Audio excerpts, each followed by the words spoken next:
Hello and welcome to the Shallow Proclamation. My name is Thomas and I'm joined by... Paul. And we're watching Spearhead from Space, or Asparagus Spears from Space, as I like to call it. Doctor Who Season 7, Story 1, Episode 4. William Shakespeare from space. No, sorry. Spearmint from Space. Britney Spears heads from space. What is it? What are we doing? Spear jokes. There's a point to it.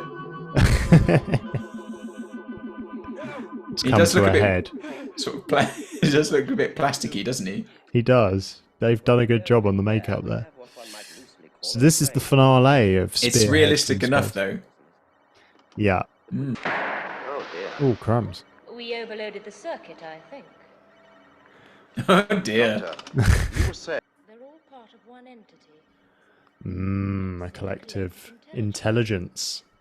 They are, aren't they? can it see us? Because in Rose, there's that sort of No, our measurements prove there's no physical substance. lump of plasticine at the end that's kind of controlling them, isn't it? Yeah. The best moment in that episode is when the Doctor's like, they probably use some big transmitter. What could they? Probably some big metal thing. What? And it's got the London Eye literally right behind me. It's brilliant. I think I read somewhere that they put Vaseline on the actors' faces to give them that slightly shiny plastic look. Oh, really? Yeah. Simple but effective. It also reminds me a little bit of Christian Bale at the start of American Psycho doing his face Oh, mask. yes. Yeah. Have you ever done a tell you- face mask, Paul? I have, yeah. Really? Yeah. I'll tell you what this unit lab reminds me of, mate. What? It reminds me of the absolutely atrocious Peter Cushing TARDIS. You know what? That is such a shout. Yeah, you're totally right. And now I think some of this is actually shot in Madame Tussauds. Oh, that's clever going to Madame Tussauds. You know, I've never been. Have you not? Not in recent memory, certainly. Well, I've not been since I was in primary school either, I don't think. So. It would be so creepy to be a security guard there, wouldn't it? At night? Yeah. There's a horror movie in that, for sure. This guy's a bit of a snivelling piece of work, isn't he? He's quite a sinister figure, though, the way he sort of, his eyes just sort of go a little bit wider and every now and again when he speaks, like, just momentarily. It's yeah, because there's Scobie's duplicate, isn't it? Yeah. It's the Vaseline one. My orders must come through units. Vaseline Scoby. You may be attached to Scobie. Scooby-Doo. You leave me no alternative, sir. Scoby do, Scoby don't.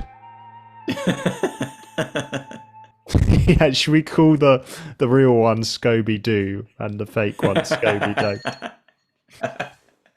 I think that's the easiest way to keep track of them.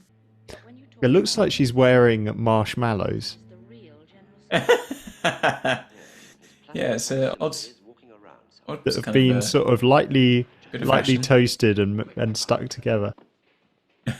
Slightly melted like a plastic Auton's face. Yeah. Loving your outfit. It looks like looks like a Auton's face.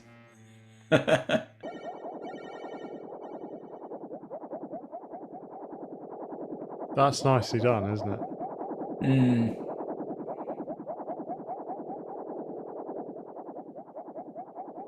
At dawn we will activate. You can't get away from the fact that it looks a little bit like cling film with like cream stuck on it or something. Which it probably is.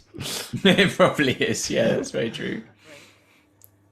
rather keep my eyes open. I was eating some tzatziki earlier. Quite yeah. good, isn't it? Yeah, I mean, yeah, for what it is. It's no Henderson's relish. Well, indeed. They're doing different jobs, aren't they? Right, brace yourself, mate. This is a classic Doctor Who scene. Is it? Oh, I'm looking forward to it. Which, again, you may notice its inspiration for something.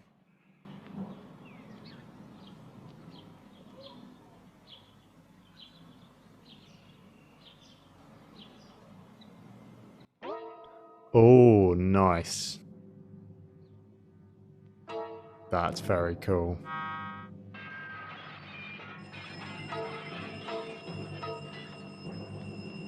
Dun, dun, dun, dun, dun, dun, dun, dun, dun, dun, dun, dun.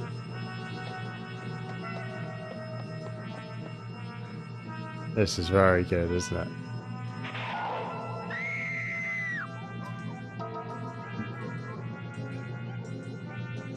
Again, like the faces.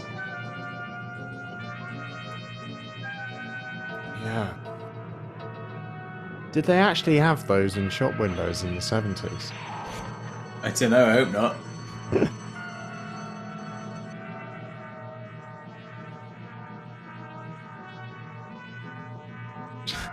This is incredible. Getting a real sense of scale, aren't you? Like lots of civilians. Yeah. Bodies dead on the ground in the street.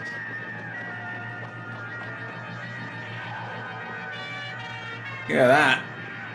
Oh, that was some good stunt work. Are you sure? Well, get on to the police, man. Try the army. We'll keep trying. So, of course, that's very much the inspiration for Rose, isn't it? Again, at the end of Rose, the mannequins smash through the glass in the shopping centre. The radio's dead as well. Yes, So yes. it's very, of very course. much borrowed from this. Yeah, that's a real homage, isn't it? There's nothing you can do, Hibbert. Then if I destroy this, I destroy all of you! That'll do it. Destroy. I mean, even as a kid, I thought him trying to just hit that with a plastic stick was looked pretty rubbish. Yeah. We have no individual identity.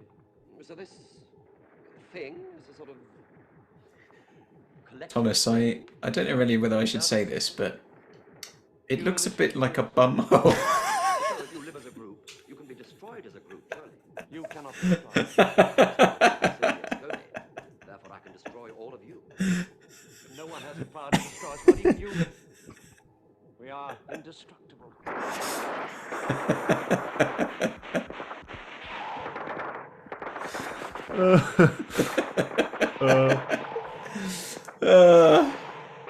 It's just the fact that it's been shown on screen so much. Switch on this. Oh. Wow. I think this is actually, for me, the only part of the story I struggle with a little bit, that the Doctor's sort of gurning away during this. Like, it feels a bit, I don't know, just a little bit silly.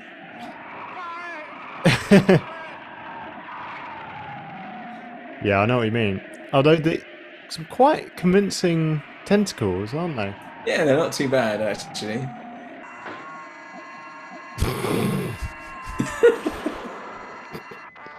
Crumbs.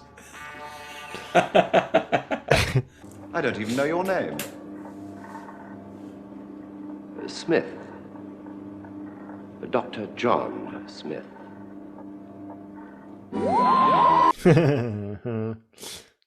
Jon Pertwee Smith. That was some quality stuff, wasn't it? Arguably Yeah. a bit of an anticlimax, but I don't know. I liked it. I liked the tentacle frenzy. Yeah. And an exploding bumhole. I think the absolute highlight is that scene on the street with the Autons breaking out. I mean, just sensational. The scale of it. I mean, it's Yeah. been a challenge for the show thus far with its budget and the technology to convey a sense of scale whenever you have an alien invasion on Earth. And I'm trying to think. I mean, Dalek Invasion of Earth did a pretty good job of trying to give a sense that, okay, they're in London, they're on the bridges, they're all over the place, but it still felt a little bit empty, like, and that's partly because people are in hiding and stuff. But in this, there was a real sense of, this is just a street that, yeah, and they're breaking out of the shop windows, and there are people just waiting at bus stops, and they have no idea what the heck has hit them. And that sense of just normal, mundane life being disrupted by that's aliens, I think was well done. But yeah, I mean, the ending, it was just a little bit kind of, oh, okay, we just got to blow it up, basically. And then I think they could have done something a little more interesting with it. I don't know. You get a good sense, like you say, there was a good sense of scale. I mean, just the scenes of the Autons breaking through the windows and attacking those on the streets, it's really effective as well. And there's a sense of scale in that. But you also get, there was quite a few Autons, like actors in Auton costumes as well, and they obviously double them up and use them in different locations in factory and stuff. So you get a sense at the end there, you've got the unit battle where they're kind of shooting at the Autons, and the Autons are coming at them with the guns out, hands kind of, you know, hinged down and stuff. You know, that is really well done. Again, when you've got the Autons kind of on the steps, you know, when they all lose their signal and they all sort of collapse down and things. Just lots of really good imagery through the whole thing that kind of is very striking. And I think as well, they're also a really good idea as a monster, like you said about things that interrupt the mundane and the everyday life, because a mannequin it's like a weeping angel, isn't it? In the sense, it's the statue, it's the thing in your house, it's the plastic doll or whatever it is. It's things that kids who are watching could walk down the street and see in the window and then feel terrified of, which is not the same as kind of, you know, something on the planet Zog or whatever. It's a very different feel. And maybe that's part of what the show is aiming to do now as well, is that obviously the story is going to be a bit more grounded in Earth-based settings and in one time, pretty much basically a sort of what feels like a contemporary setting to the viewer at the time. It's going in a slightly different way like that, isn't it? So I think this does a really great job on that front. And I was also going to say the Autons themselves are such a great invention, not only because they're something you could see in the street, but if you're a kid in the playground, it's just dead easy to be an Auton, isn't it? You know, you just walk around with your hand, and you know, you do like my hand drops open or whatever. It's just that's a really powerful point about the scary Doctor Who monsters are the things that you watch it as a kid, and then you turn your TV off and you walk around the house, or you go to school the next day or something, and you see that thing. And it's just like, it's taking the everyday and just twisting it slightly. Because even Blink has that great moment at the end where you've just done this terrifying episode with the Weeping Angels, and then it just has a montage of statues all over the place, and you just meant to come away from it being like, well, I'm not gonna go to Trafalgar Square again. But yeah, no, good stuff. I think a very strong first story for Jon Pertwee, in as you say, kind of grounded. It's been quite a bold move because there wasn't a lot of him in the first part of the story, and it was him kind of finding his feet. But yeah, I mean, he comes across as a sort of commanding presence, doesn't he? Yeah, it's a very different feel from Troughton, as we said before. And it'll be interesting to see how that plays out across. I mean, in one sense, you probably the time to say what do we make of Pertwee is when you get to the end of the first season, because then you've got a whole sense of where we've landed a bit more. This story is always going to be the one where you're not quite sure what he's like at the beginning because his brain's a bit addled, and even by the end, actors often they settle into roles, don't they, as well? So what they decide to do at the beginning might not be how it always is throughout their time playing a role. So we'll have to see how that settles down. He is going to be quite a change from Troughton, undoubtedly. But I think as a story, it's for all the reasons we've mentioned.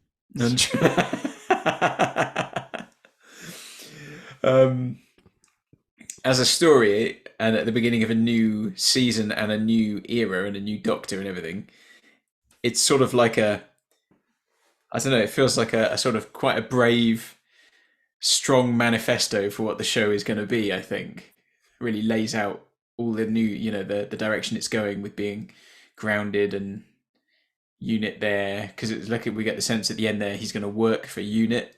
Yeah, I was surprised. In my mind, I was thinking, okay, in the finale they're going to solve the problem of the fact that the TARDIS is stranded, that it's just going to be fixed quite easily. But it's interesting they decided to keep that going a bit. Yeah, so we have to see kind of where that lands. Literally. And just that little scene that little scene at the end there as well, where the Doctor's like, I quite like that car. Yeah. Like he's like, what's a car? Yeah. So I think it's just kind of really funny as well. Just again, very different direction. It's a nice touch. Yeah. Strong. Very strong. Definitely a good start. Good start to season 7 and a good start to the Pertwee era. Yeah, we've got glorious times ahead, I sense. Yeah, some good times. I think so. Well, thanks for watching, people. If you want to join us for more good times, you can click subscribe. Is that a thing? Good, what? Join us for good times? Yeah. I've no idea. I mean, right. Yeah. Is it a Chic song or something? I don't know. Yeah. Good Times is a song by Chic. Yes. Yeah. Yeah, shabby chic, as I call it. Do join our Discord community. Link in the description below, and you can continue these conversations. But until next time, goodbye. Don't forget to like and subscribe to the Shallow Proclamation YouTube channel, sponsored by Henderson's Red. And Satsiki, whoever makes that. Everyone makes Satsiki. Oh dear. Greek people. Yeah. I fear the Greeks when they bring gifts.